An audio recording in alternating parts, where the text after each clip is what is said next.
दोनों हाथ उठा के जयकर लगाएंगे।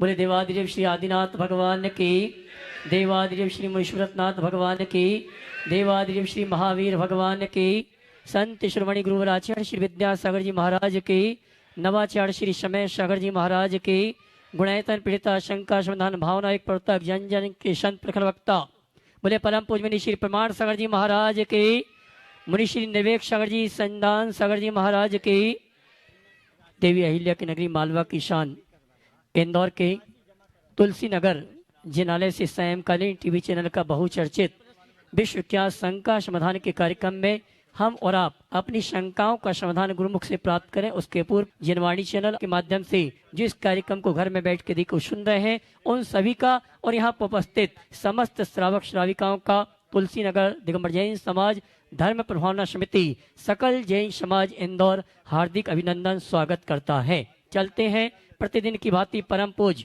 मुनिवर के श्री चरण करते हुए आशीर्वाद प्राप्त करेंगे और निवेदन करेंगे। शंका समाधान के कार्यक्रम के लिए दोनों हाथ जोड़ेंगे और मेरे साथ बोलेंगे, हे मुनिवर नमोस्तु नमोस्तु नमोस्तु। और आइए गुरुवर के आशीर्वाद से हम और आप अपनी शंकाओं का समाधान प्राप्त करें। उसके पूर्व आज जिन्होंने गुणायतन से जुड़ने का अवसर प्राप्त किया मैं सम्मान सहित मंच में आमंत्रित करूंगा। वे आएंगे परम पूज्य मुनिवर के श्री चरणों में नमन करते हुए आशीर्वाद प्राप्त करेंगे और धर्म प्रभाव समिति सम्मान का कार्यक्रम संपन्न करेंगे। श्रीमान सृजन जी, श्रीमती सूरज जी, संजय जी, सीमा जी, अजय जी, भारती जी, शोभित जी, सृष्टि जी, हार्दिक, रचित जी, सागर जिन्होंने आज गुणायतन में सूत्रधार के रूप में जुड़ने का अवसर प्राप्त किया है मैं सम्मान सहित आमंत्रित करूंगा। वे आए परम पूज मुनिवर के श्री चरण नमन करते गुरुवंदना का सौभाग्य प्राप्त करेंगे और उनके सम्मान के लिए मैं आवाज दूंगा। हमारे श्रीमान अनिल जी रावत आ जाए, हमारे सम्माननीय सूत्रधार परिवार का सम्मान का कार्यक्रम संपन्न करेंगे और साथ में आमंत्रित करूंगा हमारे Saurabh ji government degree trust committee के पदाधिकारी। वे आएंगे सम्माननीय श्रीमान सृजन जी का गुणायतन परिवार की ओर से सम्मान का कार्यक्रम संपन्न करें। मैं चाहूंगा आप जोरदार ताली बजाकर सम्मान करें। आइए साहब। और इसी क्रम में आज सूत्रधार के रूप में जुड़ने का अवसर प्राप्त किया है नरेंद्र कुमार जी, श्रीमती सीमा जी, रोहित जी, श्रीमती चारू जी, कुमारी रिया जी जैन जिन्होंने आज गुणायतन में शिरोमणि संरक्षक के रूप में क्षमा करना सूत्रधार के रूप में जुड़ने का अवसर प्राप्त किया मैं सम्मान सहित आमंत्रित करूंगा। वे आए तुलसी नगर दिगंबर जैन समाज से और इनके सम्मान के लिए मैं आमंत्रित करूंगा हमारी तुलसी नगर दिगंबर जैन समाज के अध्यक्ष और मंत्री महोदय को। वे आएंगे मंदिर कमेटी की ओर से सम्मान का कार्यक्रम और शिरोमणि संरक्षक श्रीमान निर्मल जी वड़ियात्ता हमारे बीच उपस्थित हैं। मैं चाहूंगा हमारे सम्माननीय नरेंद्र कुमार जी परिवार का सम्मान का कार्यक्रम संपन्न करेंगे। आइए श्रीमान निर्मल कुमार जी वड़ियात्ता आप भी जावे। और इसी क्रम में सूत्रधार से गुणायतन ट्रस्टी के रूप में जिन्होंने जुड़ने का अवसर प्राप्त किया श्रीमान अंकित जी, शैली जी, सलील जी, अंधेरी मुंबई हमारे बीच उपस्थित हैं। मैं सम्मान से आमंत्रित करूंगा वे आए और हमारे बीच में नहीं। मैं चाहूंगा उनके भावों की अनुमोदना के आप जोरदार ताली बजाकर इनका सम्मान करें। और आइए और हमारे बीच में अजमेर से सोनी जी की नशे से श्रीमान प्रमोद जी उपस्थित है। मैं सम्मान सहित आमंत्रित करूंगा वे आए परम पूज मुनिवर के श्री चरण नमन करते गुरुवंदना का सौभाग्य प्राप्त करेंगे और उनके सम्मान के लिए मैं आवाज दूंगा हमारे श्रीमान अशोक जी दोषी, मुकेश जी पाटोदी और साथ में हर्ष दिया जावे और तुलसी नगर मंदिर कमेटी से भाई अभिषेक जी ये चारों आएंगे। हमारे सम्माननीय प्रमोद जी जो कि सोनी जी की नसीहत से संबंध रखते हैं। आपने 108 रथावर्तन का कार्यक्रम देखा था, उसमें एक रथ हमारे अजमेर में सोनी जी की नसीहत से हमें प्राप्त हुआ था। और साथ में महिला सम्मान के लिए आमंत्रित करूंगा श्रीमती रानी जी दोषी। और आइए चलते हैं हमारे बीच में देवी अहिल्या विश्वविद्यालय से पूर्व उप कुलपति हमारे बीच रेणु जी उपस्थित हैं और आज वहां पर संगोष्ठी का कार्यक्रम संपन्न हुआ है श्री भूवलय के विषय पर और वो वक्ता भी हमारे बीच उपस्थित है। मैं सम्मान के कार्यक्रम के लिए आवाज दूंगा हमारे भाई नितिन जी को। वे आए और सम्मान का कार्यक्रम संपन्न कराएं। भाई नितिन जी। डॉक्टर अनुपम जी को आमंत्रित करूंगा। मैं कर्नाटक से बेंगलुरु से पधारी डॉक्टर डी तेजस्विनी जो आज प्रमुख वक्ता के रूप में एवं उनकी पूरी टीम को आमंत्रित करना चाहते हैं। एक बार जोरदार करतल ध्वनि से आप उनका अभिवादन करें, सम्मान करें। और उनके सम्मान के लिए श्रीमान प्रतिपाल जी टोंगिया साहब कृपया मंच पर पधारें।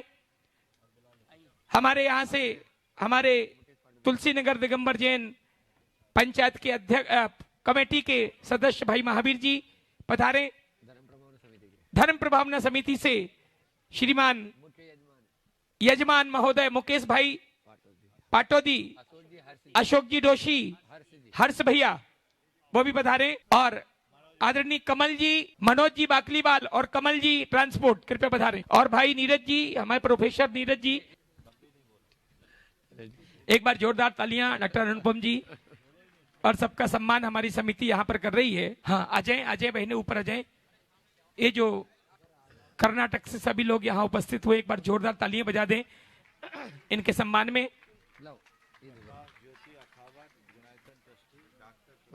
ज्योति जी अखावत, हाँ अंजू जी छाबड़ा रांची आ जाए। अंजू जी आ जावे महिला सम्मान के लिए। और आइए चलते हैं, समय हो चुका है। संघ का समाधान के कार्यक्रम में आपकी शंकाओं का समाधान के लिए सीधे जोड़ने के लिए मैं निवेदन करूंगा आप सभी की ओर से परम पूज्य मुनिवर संधान सागर जी महाराज के लिए दोनों हाथ उठा के जयकारा लगाएंगे। बोले परम पूज्य मुनिश्री मुनिश्री मुनिश्री प्रमाण सागर जी महाराज की। आज अपने बीच में उदयपुर से हाँ मंच पर ही उपस्थित हैं, इसलिए मैं श्रीमती रेणु जी जैन जो पूर्व कुलगुरु डीएवी के, वे अपना प्रश्न आज प्रथम प्रश्न गुरु चरणों में रखे हैं और उनकी टीम से और भी कोई जो प्रश्न रखे हैं उसके बाद में डॉक्टर ज्योति जी जैन अपने प्रकाश चंद जी जैन साथ में रहेंगे। अखावत जी। परम पूज्य गुरु गुरुवर के चरणों में नमोस्तु नमोस्तु नमस्तु। समस्त मुनि संघ के चरणों में नमोस्तु। आप सभी को जय जिनेन्द्र। आज बहुत बड़ा सौभाग्य मिला है कि महाराज जी के चरणों में दोबारा उपस्थित होने का आनंद प्राप्त हुआ।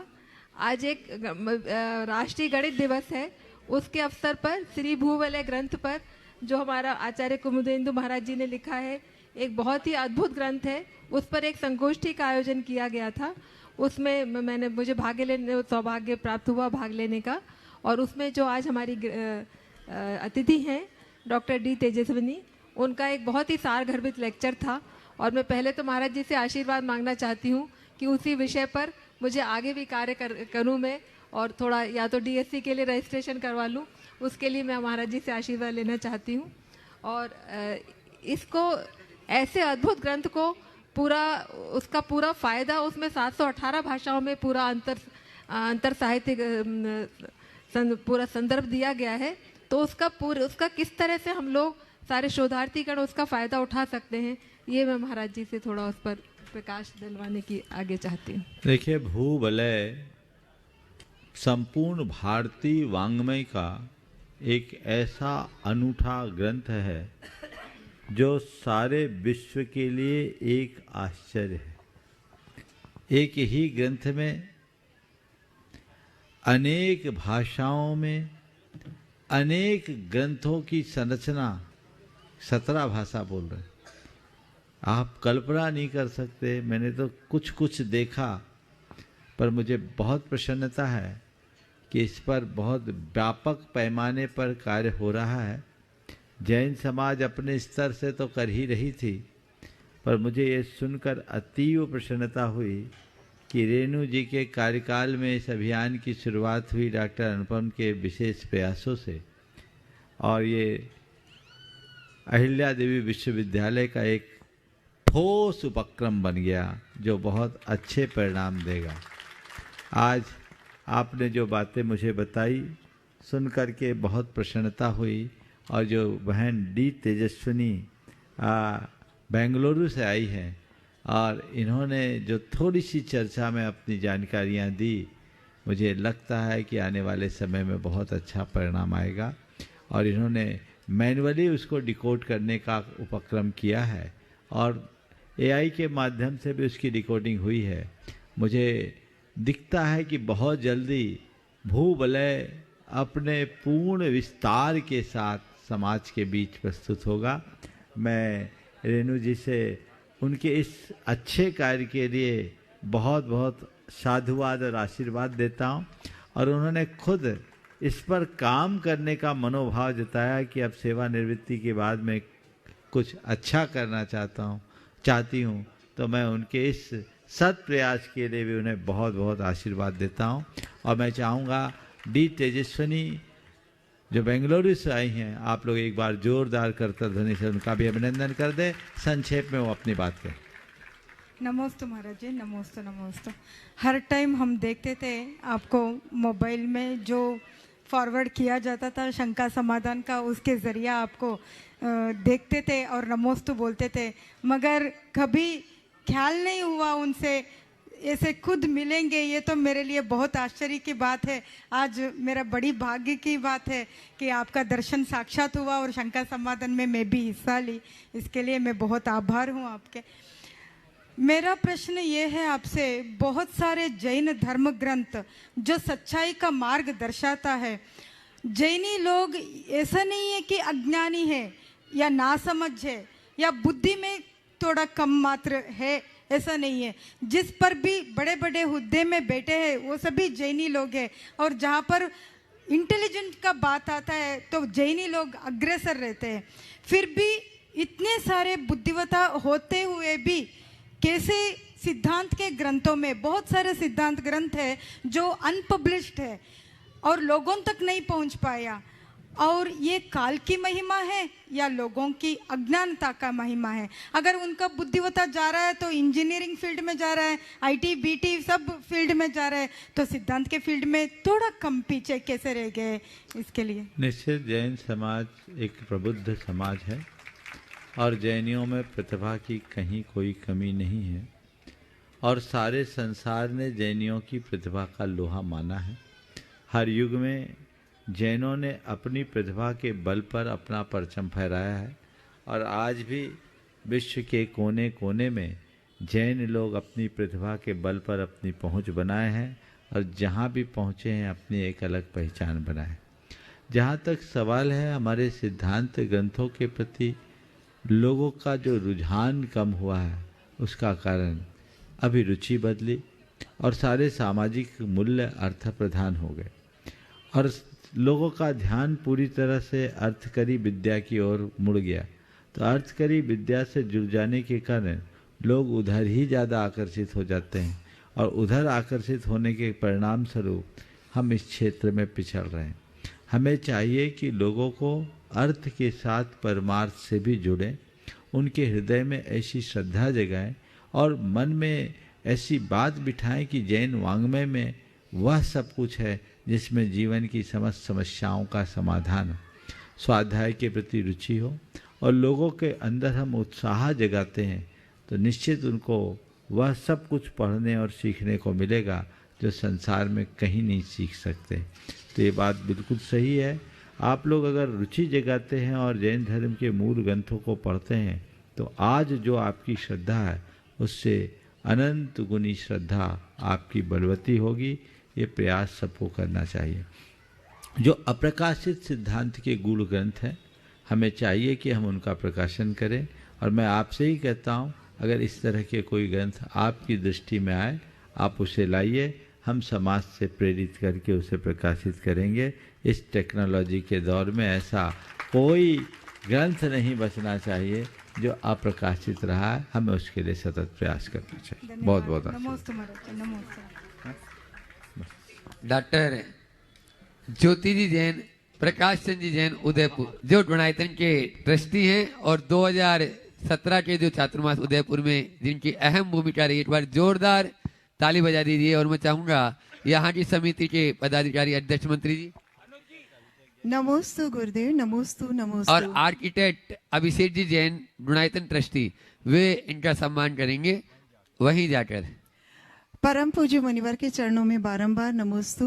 परम पूज्य मुनिवर निर्वेक सागर जी, संधान सागर जी महाराज के चरणों में नमोस्तु नमोस्तु नमोस्तु, और सभी शुल्लक जी महाराज के चरणों में इच्छामी, और भैया जी को वंदना। महाराज जी, मेरा आज ये प्रश्न है कि हम हाँ बोलो। हाँ महाराज जी, हम भगवान की प्रतिमा के सामने दर्शन करते हैं और उनसे हम एक ऊर्जा ग्रहण करते हैं, और एक ऊर्जा हम रेकी जब करते हैं तो रेकी से ब्रह्मांड से सकारात्मक ऊर्जा ग्रहण करते हैं, और एक जब हम सिद्धि क्षेत्र पे जाते हैं तब ऊपर मुख करके सिद्धों से वो जो ऊर्जा उनके सिद्धि क्षेत्र से वो ग्रहण करते हैं, और एक हम भावना योग जब करते हैं और उसमें हम ब्रह्मांड से ऊर्जा ग्रहण करते हैं।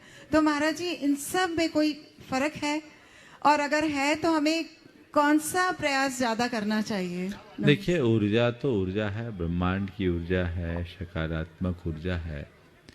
मेरे विचार से ऊर्जा अपने आप में ऊर्जा है। ऊर्जा का प्रभाव हमारी ग्राहकता पर पड़ता है, हम किस स्तर तक उसको ग्रहण करते हैं, और वह हमारी ग्राहकता, अभिषेक आ जाता, हमारी ग्राहकता हमारी श्रद्धा पर निर्भर करती है। तो हम श्रद्धा से भरकर अगर ऊर्जा को ग्रहण करें, सुनिश्चित उसका परिणाम मिलेगा और हम उसका लाभ लेंगे। और एक और महाराज जी कि जब हम भगवान के नेत्रों के समक्ष जब नीचे झुक के हम वंदना करते हैं, तब एक वो एक स्पेशल ऊर्जा वो भी महसूस करते हैं। तो वो क्या चीज़ है? देखिए, ऊर्जा तो कण कण में है, ये हम पर है कि हम ऊर्जा कैसे लेते हैं। ओह, नमोस्तु महाराज जी। नितिन, कृष्ण गोपाल जी सुरेन, अब बाद में बीच में एक मिनट, नितिन भैया अपनी बात कुछ कर रहे हैं। बोल। हाँ, अबे भैया। और आइए, विगत 2 महीने से चर्चा चल रही है गोमटगिरी, और बहुत उत्कृष्ट भावना के साथ गोमटगिरी ट्रस्ट कमेटी के पदाधिकारी और विशेष रूप से हमारे सौरभ जी और साथ में भरत जी, इनकी उत्कृष्ट भावना है कि एक बार गुरुवार का गोमटगिरी क्षेत्र में पदार्पण हो और उनके सानिध्य में विधान हो और साथ में मस्तकाभिषेक का कार्यक्रम हो। ये निवेदन करने के लिए हमारे बीच में गोमटगिरी अतिशय क्षेत्र के पदाधिकारी भरत जी मोदी के नेतृत्व में यहाँ पर उपस्थित नहीं हुए। मैं सम्मान सहित आमंत्रित करूंगा भरत जी मोदी, सौरभ जी, साथ में हमारे प्रतिपाल टोंगिया और जो भी पदाधिकारी में सभी आ जावे। आइए, बाबू साहब अपनी भावना गुरुवार के श्री चरण में रख रहे हैं। महाराज श्री नमन नमन नमन नमोस्तु। सभी महाराज साहब को नमस्तु। महाराज साहब, मैं ये रिक्वेस्ट करना चाहता हूँ कि गोमटगिरी पर 28 तारीख से 1 तारीख तक विधान करना है और जलाभिषेक भी करना है। तो आप कृपा कर वहाँ पधार कर ये हमारा कार्य को संपन्न कराने की तो करें। मुनिश्री के चरणों में त्रिवार नमोस्तु नमोस्तु नमोस्तु। मुनिश्री, पूरे इंदौर की प्यास तो आपने बुझा दी, पर हमारी प्यास कब बुझेगी 2 महीने से हम इंतजार कर रहे हैं। मेरे आदरणीय दादाजी पद्मश्री बाबूलाल जी पाठक द्वारा बनाया गया तीर्थ गोमटगिरी, जहां पर आचार्य श्री का भी चतुर्मास हो चुका है, और हम 2 महीने से आपसे निवेदन कर रहे हैं कि हमें प्यास बुझाने का मौका दीजिए। हम आपके सानिध्य में विधान एवं महामस्तकाभिषेक करना चाहते हैं। कृपया हमें निर्देशित करें कि हमारी प्यास जल्दी से जल्दी बुझे, ऐसा समय बताएं महाराज से। देखिए, गोमटगिरी का निवेदन तो बार बार हो ही रहा है, और मैंने बहुत पहले कहा था कि गोमटगिरी का निवेदन हो या न हो, मुझे जाना है। जहाँ गुरुदेव का चातुर्मास हुआ वहाँ तो जाना है, और गोमटगिरी तो इंदौर की शान है। तो अगर आए और इंदौर आए और गोमटगिरी न जाए तो यात्रा ही अधूरी। पहले मैंने एक बार कार्यक्रम तय भी कर लिया था, लेकिन संयोगतः वो कार्यक्रम हो नहीं पाया। तो आप लोगों ने निवेदन किया है, तो मैं भी आपके निवेदन पर विचार करके यही चाहता हूँ कि इस बार नया साल, आप लोगों का नया साल, इस बार आप लोगों का नया साल गोमटगिरी में संपन्न हो, और सब लोग पूरे धूमधाम के साथ भगवान बाहुबली का 1 तारीख की नए वर्ष की नई सुबह में भगवान का मस्तकाभिषेक संपन्न करें। ये कार्यक्रम वहाँ हो। आप लोगों ने उसके साथ विधान का कार्यक्रम भी जोड़ा है। थोड़ा सा कार्यक्रम को निवेदन तो आप लोगों का बहुत दिन से चल रहा था, हम अपने अन्य व्यस्तताओं के कारण आप लोगों को सम्मति नहीं दे पाए। अभी अभी मंच पे आने के बाद भैया जी ने जो मुझे कुछ जानकारी दी कि जिस तरह से विधान आप लोग चाहते हैं, उनकी व्यवस्थाएं अपडेट होने में थोड़ी सी कठिनाई है। इसलिए मैं आशीर्वाद देता हूँ, खूब धूमधाम से आप कार्यक्रम करें। विधान को आज कोशिश हो जाने दीजिए। अब ये समझ लीजिए नया साल तो गोमटगिरी में ही होगा, और हम लोग शीघ्रातिशीघ्र पहुँचेंगे। ऐसे आपने 28 तारीख से 1 तारीख तक विधान का निवेदन किया था और अभी कक्ष में चर्चा में बात आई कि 24 समोसरण महामंडल विधान हो। ये एक अपने आप में अद्भुत आयोजन है। लेकिन अभी जानकारी मिली कि इन दिनों छुट्टियों में पूरे देश में बहुत जगह समोसरण बन रहे हैं। तो अब समोसरण कैसे बनेंगे? तो भाई नितिन, समोसरण तो अंतर मुहूर्त में बनते हैं, पहले से नहीं बनते। वो तो फटाफट बन जाते हैं। मुझे लगता है अंतर मुहूर्त तक वो तैयार हो जाएगा और जैसे ही तैयार होगा संपूर्ण कार्यक्रम की विस्तृत रूपरेखा आज के इसी सभा में आप सबके बीच रखने का प्रयास किया जाएगा। क्योंकि समाज के बीच यदि कोई बात रख दी जाए और उसके बाद उसकी भरपाई ना हो तो बड़ी दुविधा है। अभी तक की सूचना के अनुसार 1 तारीख का महामस्तकाभिषेक गोमटगिरी में पूरे उत्साह के साथ, मैं तो चाहूँगा उस दिन संपूर्ण इंदौर गोमटगिरी में होना चाहिए, आसपास के लोग भी वहाँ होने चाहिए और एक आनंद की अनुभूति सबको हो। और इसके अलावा अगर जैसी सूचना आ रही है थोड़ी देर में सब कुछ स्पष्ट हो जाए तो जैसा आप लोगों ने भाव व्यक्त किया, जैसे अभी 108 मंडलीय सिद्ध चक्र महामंडल विधान हुआ, वैसे ही 24 समोसरण महामंडल विधान भी संपन्न हो जाएगा, बशर्ते समोसरण की उपलब्धता हो जाए। क्योंकि टाइम भी अब कम है, लेकिन कम समय में जो काम होता है वो बहुत अच्छा होता है। सभी से मैं यही कहूँगा कि इन दिनों का भरपूर उपयोग करें और यदि समोसरण के कार्य में कोई बाधा होगी तो मेरे मन में एक बी प्लान आ गया है, थोड़ी देर बाद बताऊंगा। नमस्ते। कृष्ण गोपाल जी सुरिंडा, रिटायर्ड जिला न्यायाधीश, वहां तक माइक पहुंचा दी और उसके बाद में अमित कुमार जी जैन पथरिया वाले तैयार रहे। महाराज जी के श्री चरणों में नमोस्तुभ्यम नमोस्तुभ्यम नमोस्तुभ्यम। महाराज जी, कवि गुरु रविंद्रनाथ जी ने बहुत पहले लिखा था, हिंदू बौद्ध सिख जैन पारसिक मुसलमान क्रिस्टानी, ये सभी सनातन रूपी वृक्ष की शाखाएं हैं। अभी कुछ समय से देखने में आ रहा है कि ये सारी शाखाएं अपना अपना अलग से अस्तित्व लेकर चलने की कोशिश कर रही हैं। तो चिंता ये है कि वसुधैव कुटुंबकम की धारणा लेके चलने वाले हम लोग क्या अलग अलग शाखाओं के रूप में प्रस्फुरित हो पाएंगे? कृपया मांगे। देखिए, जब हम सनातन को पकड़ते हैं तो सब इकट्ठे हो जाते हैं और जब हम अलग अलग पकड़ते हैं तो तनातन हो जाते हैं। तो तनातन नहीं, सनातन होना चाहिए और सनातन से टनाटन होना चाहिए। तनातनी का काम नहीं। सनातन क्या है? जो शाश्वत है, जो अविनाशी है, जो ध्रुव तत्व है, वही सनातन है। बाकी सब क्षणिक है, क्षण भंगुर। तो शाश्वत को पकड़े जिसमें किसी भी प्रकार का भेद ही ना हो, विश्लेषण ही ना हो। हमसे पूछा जाता है क्या जैन धर्म सनातन धर्म में आता है? हमने कहा जैन धर्म, हिंदू धर्म, ये धर्म वो धर्म क्यों बोलते हो रे?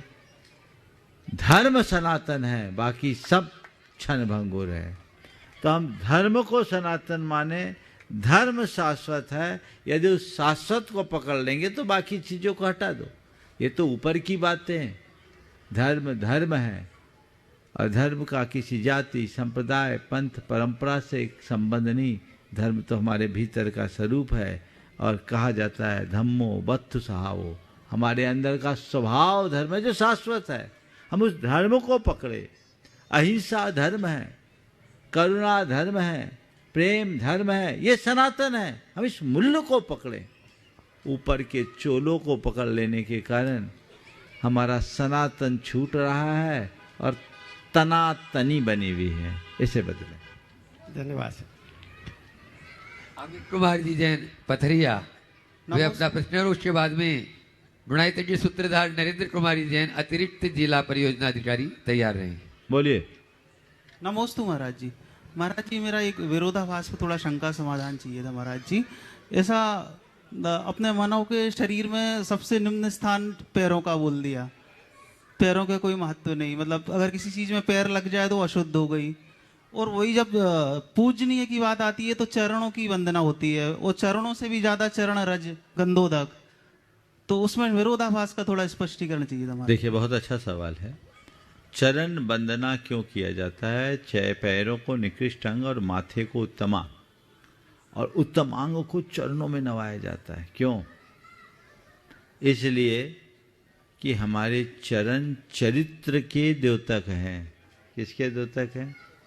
चरित्र के। तो जिसके जीवन में चरित्र है हम उसको पूजते हैं, और चरित्र का प्रतीक ये चरण है। समझिए, हम पूज्य पुरुषों के चरणों में अपना शीश इसीलिए झुकाते हैं क्योंकि वह चरित्र के धनी। और दूसरी बात, एक साधक के साधना की जो भी ऊर्जा होती है वो इन्हीं चरणों से प्रवाहित होती है। तो हम जब चरणों में शीश नवाते हैं तो वो हमारे लिए उनकी ऊर्जा और चरण रज से उनकी ऊर्जा से अभिभूत होने का अवसर मिलता है। तो हम चाहे जिसके चरण नहीं पूजते, हम किससे पूजते हैं? जो हमारे गुणों में श्रेष्ठ हो, वय में श्रेष्ठ हो, जो हमसे बड़े हैं, उनके चरण पूजे जाते हैं। समझ गए? तो ये चरित्र का द्योतक है और शीश को नवाया जाता है, यानी हम शीश ज्ञान का प्रतीक है, और ज्ञान से ऊंचा स्थान आचरण का है। इसलिए ज्ञान के प्रतीक स्वरूप शीश को चरणों में झुकाया जाता है। समझ गए? तो इसमें कोई विरोधाभास नहीं, इसमें एक बड़ा विज्ञान है। इस विज्ञान को हम पहचानें और उसी के अनुरूप अपने चरण का दूसरों के चरणों में अपना शीश रखने की कोशिश करें। चरण लगना और चरण पूजना में बड़ा अंतर है। किसी को लात मारना यानी ठुकरा देना, और किसी के चरणों में शीश झुकाना यानी समर्पित हो जाना। ठुकराना पाप है और समर्पित होना जीवन को आगे बढ़ाने का आधार है। ऐसा समझ। नरेंद्र कुमारी जैन, अतिरिक्त जिला परियोजना अधिकारी, और उसके बाद में आज अपने बीच में आचार्य श्री जी की दीक्षा स्थली अजमेर से प्रमोद जी सोनी जी यहाँ पर उपस्थित हैं। वे अपना प्रश्न गुरु चरणों में रखेंगे। नमोस्तु गुरुवर। गुरुवर, मैं 35 साल से एजुकेशन फील्ड में काम कर रहा हूँ, और एक सामाजिक समस्या जो लगातार बढ़ रही है उसकी ओर आपका ध्यान आकर्षित करना चाहता हूँ। जब हमारे स्कूलों के बच्चे 13 साल या उससे अधिक के हो जाते हैं, तब वो अपने मित्रों और अपनी फ्रेंड सर्कल में रम जाते हैं। फलस्वरूप उनके माता पिता से थोड़ी दूरी प्रारंभ हो जाती है। जब माता पिता उनको, अपने बच्चों को इस उम्र में कोई सलाह देते हैं तो वो उसको इग्नोर करते हैं। फलस्वरूप उनके बीच में एक हल्का सा तनाव पैदा हो जाता है। चूँकि अभी इलेक्ट्रॉनिक डिवाइस भी इस तरह के हैं जिससे बच्चे प्रभावित होकर अपने फ्रेंड सर्कल में ज़्यादा विश्वास रखने लगे हैं। इस कारण हमारे समाज में अनेक घटनाएं भी हो गई हैं। बंगलौर की घटना एक विशेष घटना हो चुकी है संबंध में। तो इस संबंध में माता पिता और किशोर वय के बच्चों के लिए आपका मार्गदर्शन चाहता हूँ। देखिए, बहुत ही ज्वलंत सवाल आपने उठाया, और ये समस्याएं दिनों दिन आम होते जा रही। हमें इसका स्थायी हल खोजना चाहिए। किशोर वय में जो हम लोग चाहते हैं तब तक काफ़ी विलंब हो जाता है।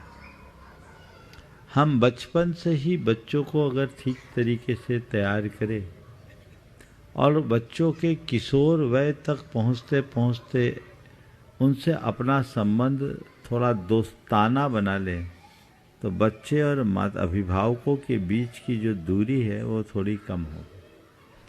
होता यह है कि हम बच्चों की सही समय पर सही परवरिश नहीं करते, और किशोर वय में उनसे हम खुद गैप बनाना शुरू कर देते हैं। हमें चाहिए कि हम बच्चों के एक अच्छे सलाहकार बने, बच्चों के एक अच्छे दोस्त बने, मित्र बने, और बच्चों के हृदय में ऐसा विश्वास जगाएं कि यदि हम कुछ गलत भी करेंगे तो हमारे माता पिता हमें सीख देंगे, सजा नहीं। प्रायः ये देखने में आता है कि बच्चों के मन में माता पिता, खासकर पिता का बड़ा डर रहता है।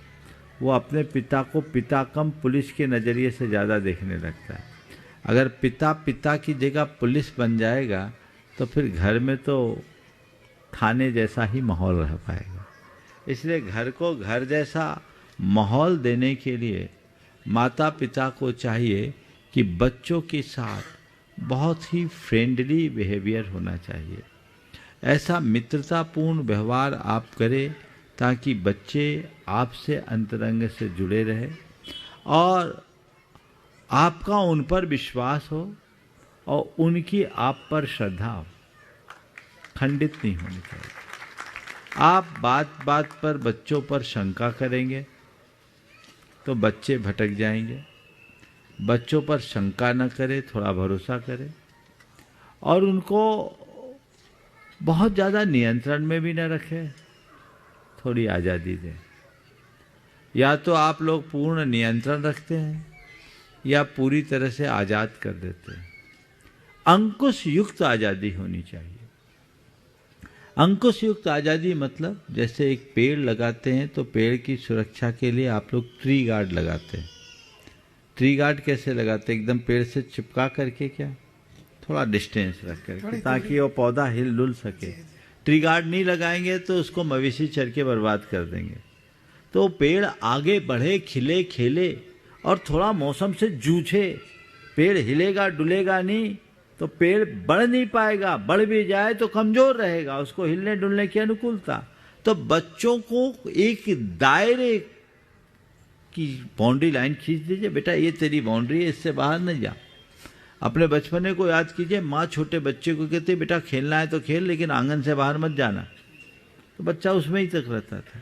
तो ऐसे ही बच्चों के बड़े होने पर हम उनको एक सीमा का बोध कराते हुए यदि जोड़ दें तो बच्चों में भटकाव नहीं होगा। भरोसा रखें, शंका न करें, उनका अच्छे तरीके से पालन करें तो कभी भटकाव नहीं होगा। देखो कैसा होता है, बच्चों को ठीक तरीके से संभालने का परिणाम।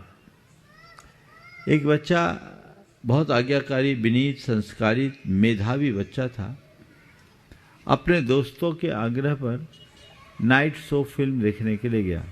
माता पिता से पूछा कि आज सब बच्चे जा रहे हैं। इससे पहले वो सारे पिक्चर्स परिवार के ही साथ देखता था, लेकिन बच्चों ने एक दिन आग्रह किया, 12th क्लास में था। माता पिता से पूछा, माता पिता ने कहा जा देखा। अब नाइट शो देखने के लिए गया। रात के 11:30 बजे जब लौट कर आया, पिताजी ने पहले कहा था चाबी ले जा, बाहर से लॉक कर देना, आके दरवाज़ा खोल के सो जाना। बच्चा घर आया और 11:30 बजे अपने पिता का दरवाज़ा खटखटाया, पापा खोलो। ले बेटे आ गया, आ गया, ठीक है सो जा, सुबह मिलेंगे। नहीं पापा खोलो, आपसे जरूरी बात करनी है।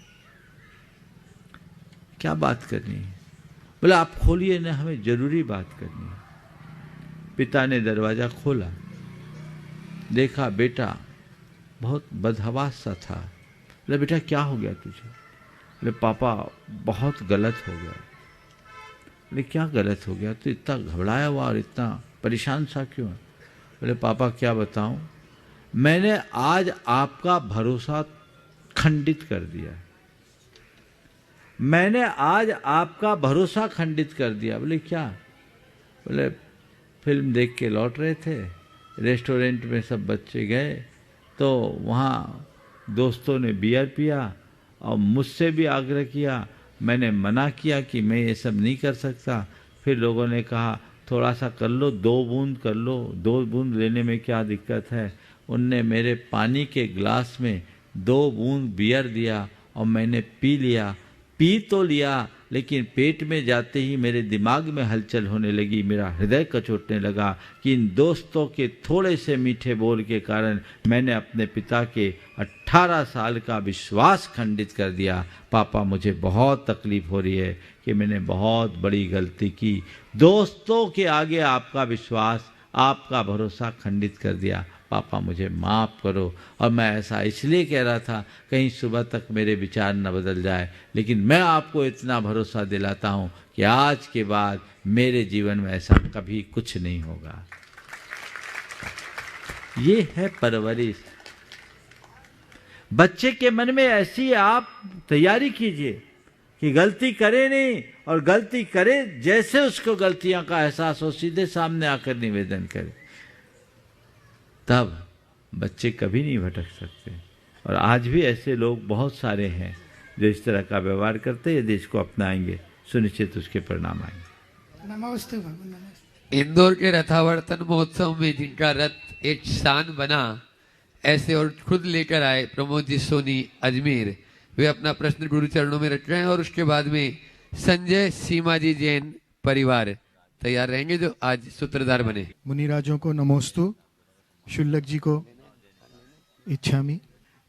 महाराज जी, आपकी जो बात है, 2 मंत्र, एक हमारा महामंत्र नमोकार और दूसरा हमारा स्तोत्र भक्तांबर स्तोत्र, इन 2 के ऊपर समस्त जैन धर्मावलंबियों को अटूट श्रद्धान है।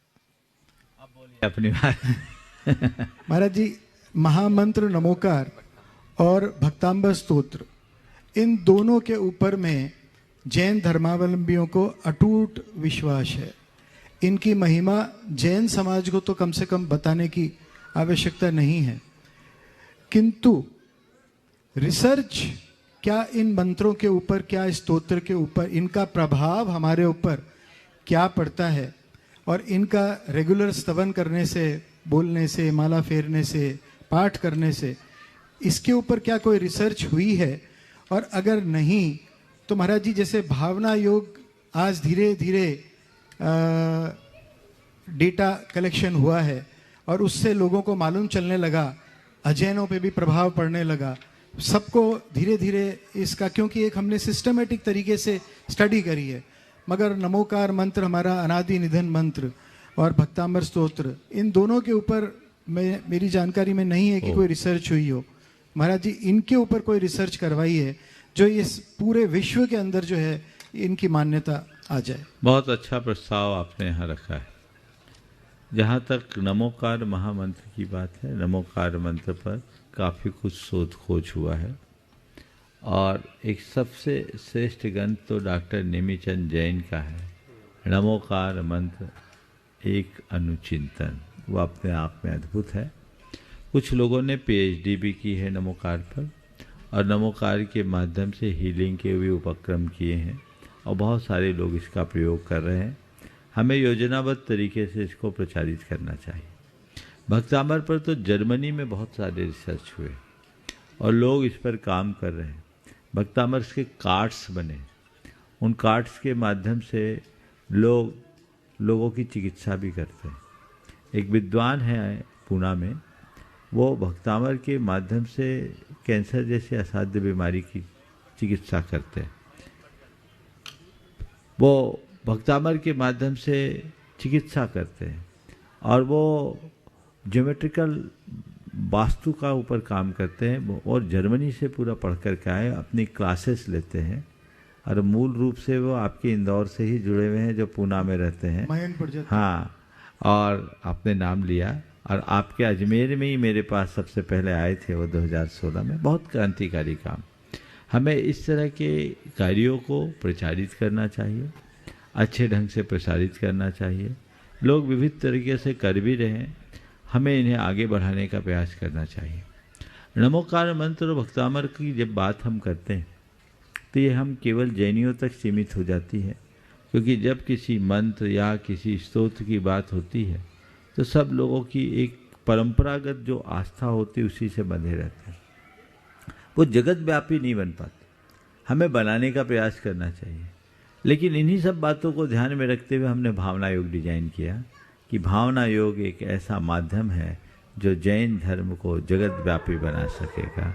भावना योग संप्रदायातीत योग है, जिसमें कोई मंत्र नहीं है, जिसमें कोई आराधना नहीं है, बस जीवन के कल्याण का एक प्रयास है, जीवन के रूपांतरण का एक आधार है जो भावना योग में है। तो हम भावना योग कर रहे हैं और उसी भावना योग का प्रयोग निरंतर करते रहें, चलते रहें। अभी जो बात आई थी आगे के कार्यक्रमों की रूपरेखा बनाने की, तो कार्यक्रमों की रूपरेखा बनाते समय आप लोगों ने भावना तो बहुत रखी। आपके भरत जी, जिनको अभय भैया बाबू साहब बोलते हैं, 20 दिन से बोल रहे थे महाराज हमें विधान कराना है, विधान कराना है, विधान कराना है। हमने कहा हमारे कार्यक्रमों के कुछ मैं और रूपरेखा बना रहा हूँ, उसकी डेट्स तय होने के बाद मैं बता पाऊँगा। तो आज जैसे तैसे हमने मन बनाया, लेकिन जो वो चाह रहे थे वो नहीं हो पाया। तो हमने बी प्लान अपने मन में तुरंत जगा लिया और मेरे मन में आया अशोक जी, क्यों न भावना योग का कार्यक्रम गोमटगिरी के परिसर में हो जाए। चलेगा? 30, 31 एक त्रिदिवसीय कार्यक्रम हो। 30 तारीख को, 31 तारीख को और 1 तारीख को 3 दिन तक हम वहाँ भावना योग का विराट आयोजन करेंगे और उसमें हम बहुत जल्दी कल आपको इसकी रूपरेखा बना देंगे। कुछ लोगों के लिए अगर ऐसी व्यवस्था हो कि 3 दिन हमारे साथ रहे और नई सुबह की शुरुआत भावना योग से हो और उसके बाद अभिषेक हो, पूरा इंदौर उमड़े, जितने लोग वहाँ आ सके आए और इसके लिए प्रयास करें। आज चर्चा करके कल इस पूरे कार्यक्रम को नए तरीके से डिजाइन कर दें और कुछ लोग उसमें हम चाहेंगे कि हम भावना योग का कुछ और अपर वर्जन आप सबके साथ लाएं, जिसमें अंतर यात्रा भी हो, जो आपके जीवन के रूपांतरण के लिए एक बहुत बड़ी प्रेरणा देगी। विधान तो हम लोगों ने सिद्ध चक्र विधान कर लिया, अब इतने बड़े विधान के बाद छोटे मोटे विधान में आप लोगों को मज़ा भी नहीं आएगा और बाबू साहब तो छोटा काम पसंद भी नहीं करते, इसलिए करना है तो बड़ा ही करिए।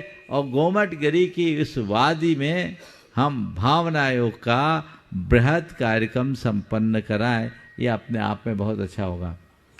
हाँ, आगे के कार्यक्रम हम बता रहे हैं। अभी अब 4 दिन तक तो यहाँ हो गया, लाभ आप लोगों ने ले लिया। निश्चित तुलसी नगर वालों का पुण्य बहुत प्रबल और उछाल मारा। हम आए तो 2 दिन के लिए थे, लेकिन ऐसे देखा जाए तो 5 दिन पूरे हो गए और ये लाभ आप लोगों ने खूब रुचि से लिया है। और कल सुबह के लिए हम लोग यहाँ से निकलेंगे। कल 24 तारीख है ना, 23, 24। गुरुदेव नमोस्तु नमोस्तु। गुरुदेव गुमास्ता नगर आपका आने का था, उधर एक भव्य प्रोग्राम करना है, आपकी इजाजत हो तो गुमास्ता नगर 1 तारीख के बाद का देख लेंगे। जी गुरुदेव, वो पहले व्यवस्था तो मिल जाए भैया, तुम तैयारी करो, देखेंगे। गुरुदेव जगह हो जाएगी और सब कुछ हो जाएगा, उधर सब बढ़िया प्रोग्राम होगा। हमारे सौरभ बाबू उधर के हैं तो सब करा लेंगे, बात कर लेंगे, देखते हैं। अभी कार्यक्रम कल का, कल प्रातःकाल बदले हुए स्थिति में हम लोग यहाँ से जावरा मंदिर में जाएंगे। कल की चर्या जावरा वाले मंदिर में होगी और उसके बाद आगे के जो कार्यक्रम होंगे आप लोग बता दिया जाएगा। लेकिन 26 तारीख को नसिया जी में एक विशेष आयोजन होना है, वो फिक्स है। और नसिया तारीख के आगे पीछे जो कार्यक्रम होगा और 31 तारीख को 30, 31 और 1 त्रिदिवसीय कार्यक्रम आपके गोमटगिरी में होगा। हम लोग 29 तारीख के शाम को गोमटगिरी में पहुंच जाएंगे। अगले रविवार का संघ का समाधान गोमटगिरी के परिसर में होगा। ये पूरा कार्यक्रम है, आप लोग तैयारी कीजिए। 26 तारीख को नसिया जी का कार्यक्रम होगा और बाकी कल का आपके जाकर के जावरा वाला मंदिर और उसके बाद 24-25 का कार्यक्रम कहाँ होगा वो कल बताएंगे। चलिए राजेश जी, चलिए। हाँ बस राजेश जी जैन जो पूना से अपने बीच में ट्रस्टी हैं और भावना योग के कोऑर्डिनेटर भी हैं, बहुत अच्छी मेहनत करते हैं, जोरदार ताली बजाएं। वृत्ति भी है, प्रश्न भी करेंगे और मैं चाहूंगा उनका सम्मान बाबू साही कर देंगे। नहीं, जो सामने कर दो, अशोक जी कर। हाँ, अशोक जी दोषी वहीं पर जाकर उनका सम्मान कर दें। हाँ, आप प्रश्न करो, टाइम बहुत कम बचा है, माइक दें वहां तक, फिर उसके बाद में जय निशान जी तैयार रहेंगे और जिनका नाम मैंने पहले पुकारा था वो अभी तैयार, अपनी तैयारी रखे। संजय सीमा जैन अभी वेटिंग में है। नमोस्तु गुरुदेव। गुरुदेव, सहिष्णुता का वास्तविक अर्थ क्या है? क्या इसका अर्थ हर स्थिति में स्वीकार, सहिष्णुता का वास्तविक अर्थ क्या है? क्या इसका अर्थ हर स्थिति में स्वीकारता है या किसी सीमा तक असहमति भी सहिष्णुता का हिस्सा हो सकती है? सहिष्णुता और आत्मसमर्पण, यानी जब हम सबमिट कर देते हैं उनमें कैसे अंतर करें, विशेषतर जब सहिष्णुता का दुरुपयोग हो रहा हो? पहले तो मैं चाहूंगा एक बार राजेश भाई का जोरदार अभिनंदन करें। एक अच्छे प्रोफेशनल होने के साथ साथ ये व्रती प्रतिमाधारी हैं। आप सबको इनसे प्रेरणा लेनी चाहिए और पिछले लगभग 10 वर्षों से ये विभिन्न उपक्रमों में लगे हैं और भावना योग के एक सशक्त प्रशिक्षक और प्रसारक के रूप में अपना काम कर रहे हैं। पूरे देश में भावना योग को फैलाने में इनका बहुत बड़ा योगदान है। एक बार इनका जोरदार अभिनंदन करें। आप सम्मान कर दें तब मैं उनका उत्तर दूं। आपने जो सवाल किया, सहिष्णुता की क्या सीमा है? सहिष्णुता का सीधा अर्थ है सहन करना, लेकिन सहन करना अलग बात है और असहमति होना अलग बात है। असहमति असहिष्णुता का द्योतक नहीं है। असहमति अलग चीज़ है, किसी बात से सहमत होना न होना अलग बात है। हम असहमत हैं तो तटस्थ भी रह सकते हैं, कदाचित अपनी आपत्ति भी दर्ज कर सकते हैं, लेकिन नकारात्मक प्रतिक्रिया असहिष्णुता को प्रकट करती है। हम अपने ढंग से करें। सहिष्णु होने का मतलब ये नहीं कि कुछ भी करें आंख मूंदे रहें। हमारे गुरुदेव ने एक बहुत अच्छा हाइकू लिखा है और मैं समझता हूँ उस हाइकू में तुम्हारे सवाल का उत्तर है। आंखें न मूंदो, नहीं आंखें दिखाओ। आंखें न मूंदो, ना ही आंखें दिखाओ। सही क्या देखो? क्या कह रहा हूं? आंखें न मूंदो, नहीं आंखें दिखाओ। सही क्या देखो। अपने काम से काम रखो, प्रतिक्रियाएं न करें, सहनशीलता को जीवन में आगे बढ़ाएं, जिससे जीवन को बेहतर बनाया जा सके। संजय सीमाजी जैन परिवार अपना प्रश्न है, उसके बाद प्रतिष्ठाचार्य बाल ब्रह्मचारी जैनिशांत भैया तैयार रहें। महाराज जी, जैन धर्म में कर्म की बड़ी प्रधानता है, इसी प्रकार दान की बड़ी महिमा बताई गई है। महाराज जी, अजैन व्यक्ति यदि 1000 करोड़ रुपए साल का दान देता है तो क्या उसको वही पुण्य मिलेगा जो जैन धर्मावली दान देता है, या कुछ भिन्नता है उसमें? देखिए, दान देने का तो पुण्य मिलता है, पर आप दान कहाँ दे रहे इस पर निर्भर करता है। बीज बोने में फसल उगती है, ये सच है, लेकिन बीज कौन सी भूमि में बो रहे हैं उस पर निर्भर करता है। ऊसर भूमि में बीज बोओगे तो फसल कमजोर आएगी, और उपजाऊ भूमि में बीज बोओगे फसल 1000 गुनी आएगी। तो आप बीज बो रहे हैं, कहाँ बो रहे हैं, सब कुछ उस पर निर्भर है। ओम। हाँ, जय निशान। प्रतिष्ठाचार्य ब्रह्मचारी जैनिशांत जी टीकमगढ़, वे अपना प्रश्न भी कर रहे हैं और मैं चाहूंगा उनका भी सम्मान है।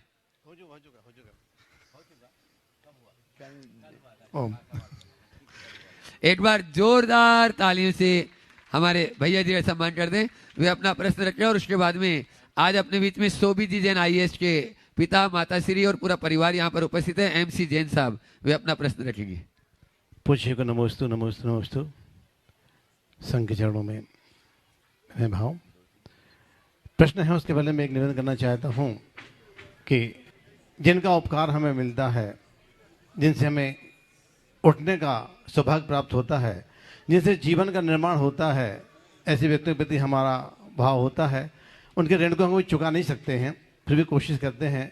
पूज्य पिता श्री गुलाबचंद जी पुष्प, जिनका जन्म शताब्दी महोत्सव होने जा रहा है, 5 जनवरी को उनका 10वां पुण्यतिथि का कार्यक्रम है।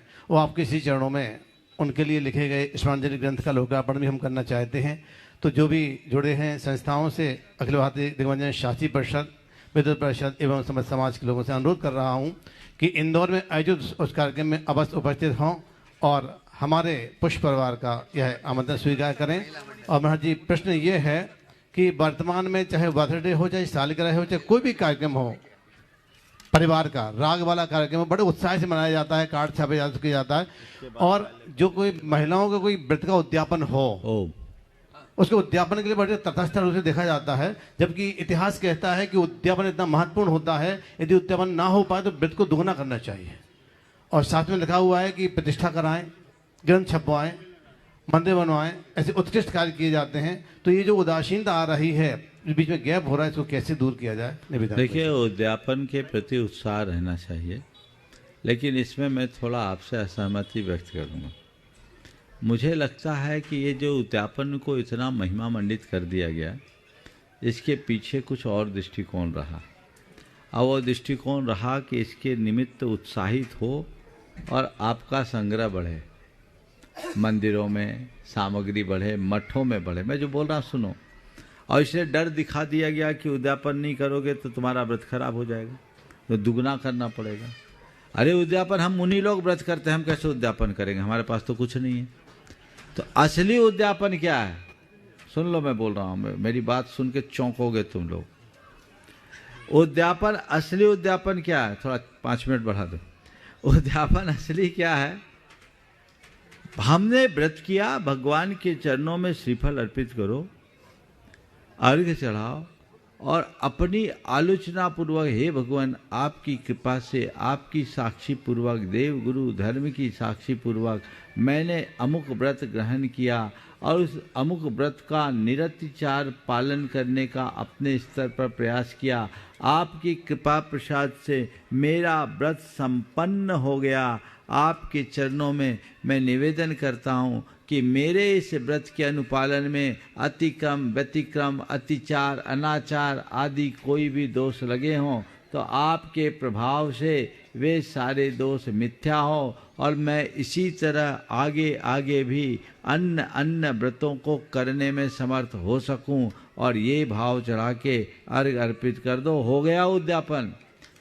और शक्ति के अनुसार दान दो, दान और उपवास, दान पूजा शील उपवास श्रावक का धर्म है, वो अपनी शक्ति के अनुसार दो। कोई व्रत पूरा हुआ, उत्साह में अधिक से अधिक करो, ये तो चीज़ें ठीक है। लेकिन अगर मैंने व्रत किया, उद्यापन नहीं कर पाए तो मेरा व्रत अधूरा रह जाएगा, ये मानसिकता ठीक नहीं है। क्योंकि मैंने इस पर आपको लेख भी दिया है और इस पर काफ़ी विस्तार से चर्चा की है। मेरा अभिमत है ये मध्य युग में जिस काल में ज़्यादा व्रतों की रचना हुई है उनमें ही ऐसा उल्लेख है। हरिवंश पुराण में ऐसा आया है क्या कि व्रत करो तो उद्यापन भी करो, ऐसा?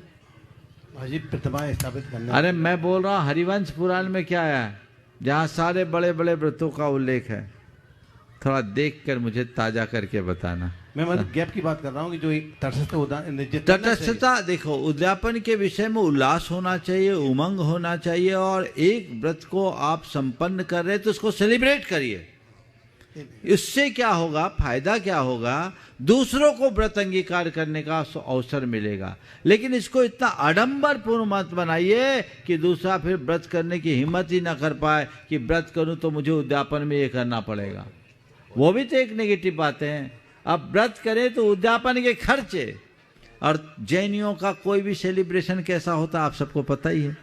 तो ऐसा हम नहीं चाहते, तो हम शॉर्टकट वाला उद्यापन करने का रास्ता बताते हैं, वो कीजिए और आनंद लीजिए। शक्ति सामर्थ्य के अनुसार आप जितना बन सके कीजिए। एमसी जैन साहब अपना प्रश्न कर रहे हैं और उसके बाद निर्मल जी बढ़ जाते हैं। शिरोमणि सर से ढूंढायतन तैयार रहेंगे संक्षेप में। हाँ, श्री प्रमाण सागर जी महाराज, परम पूज्य सिद्धे निर्भय सवाल कर लो, सीधे सवाल करो। संतान सागर जी महाराज एवं गुरुवर भर के चरणों में मेरा बारंबार नमोस्तु इच्छामि।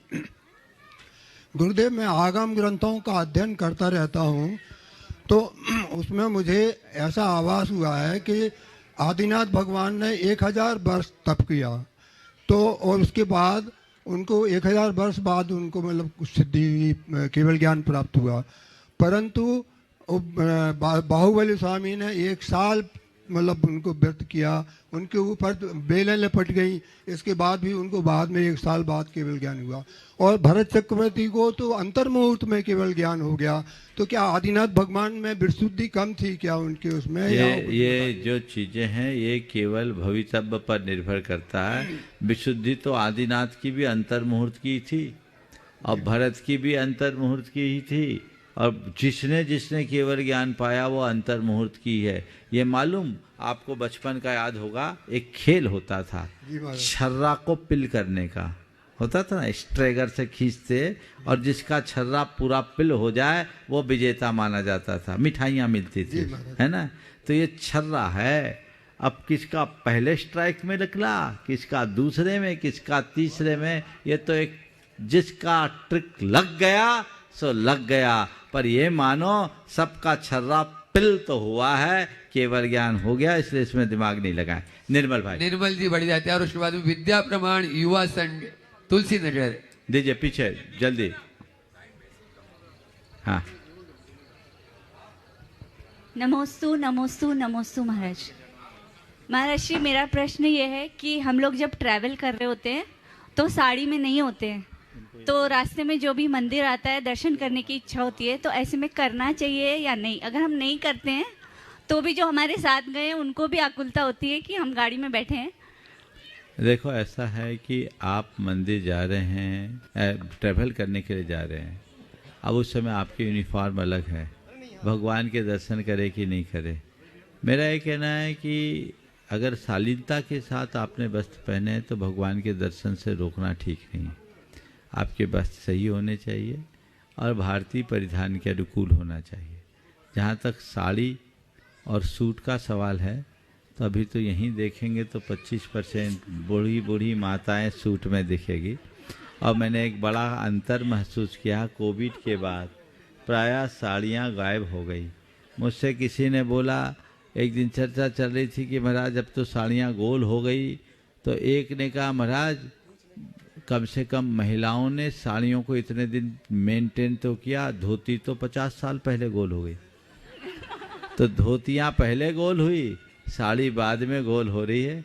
लेकिन सूट अगर शालीनता के साथ पहना जाए तो कोई बुराई नहीं है। मैं चाहूँगा एक बार निर्मल जी और उनकी धर्मपत्नी का जोरदार अभिनंदन करें।